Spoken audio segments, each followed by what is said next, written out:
ওমানের আবহাওয়া অধিদপ্তরের তথ্য মতে গত ২৪ ঘন্টায় দেশের বিভিন্ন প্রদেশে তাপমাত্রা বিপজ্জনকভাবে বেড়েছে।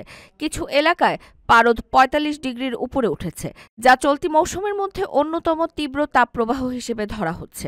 সর্বোচ্চ তাপমাত্রা রেকর্ড করা হয়েছে মাসান প্রদেশে, যেখানে পারদ পৌঁছেছে ৪৭.৪ ডিগ্রি সেলসিয়াসে।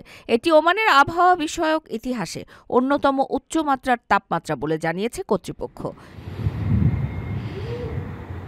চিকিৎসক ও স্বাস্থ্যসেবা প্রদানকারীরা জনগণকে সতর্ক থাকার আহ্বান জানিয়েছে। তারা প্রয়োজন ছাড়া ঘরের বাইরে না যাওয়ার পরামর্শ দিয়েছেন এবং পর্যাপ্ত পানি পান ও রোদ থেকে সুরক্ষার উপর গুরুত্ব আরোপ করেছেন। এদিকে ওমান সহ আরব উপদ্বীপের আরও কয়েকটি দেশে তাপদাহ সতর্কতা জারি করা হয়েছে।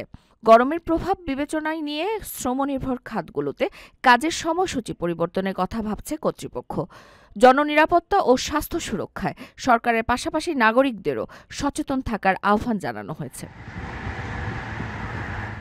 আপনার স্বপ্নগুলো আকাশ ছুবে প্রবাসীর হেলিকপ্টারের মাধ্যমে। বিয়ে, জন্মদিন অথবা যে কোনো বিশেষ প্রয়োজনে হেলিকপ্টার ভাড়া করতে যোগাযোগ করুন স্ক্রিনে দেয়া নাম্বারে। প্রবাসীর হেলিকপ্টার, নিরাপদ ও সাশ্রয়ী বাহনের বিশ্বস্ত নাম।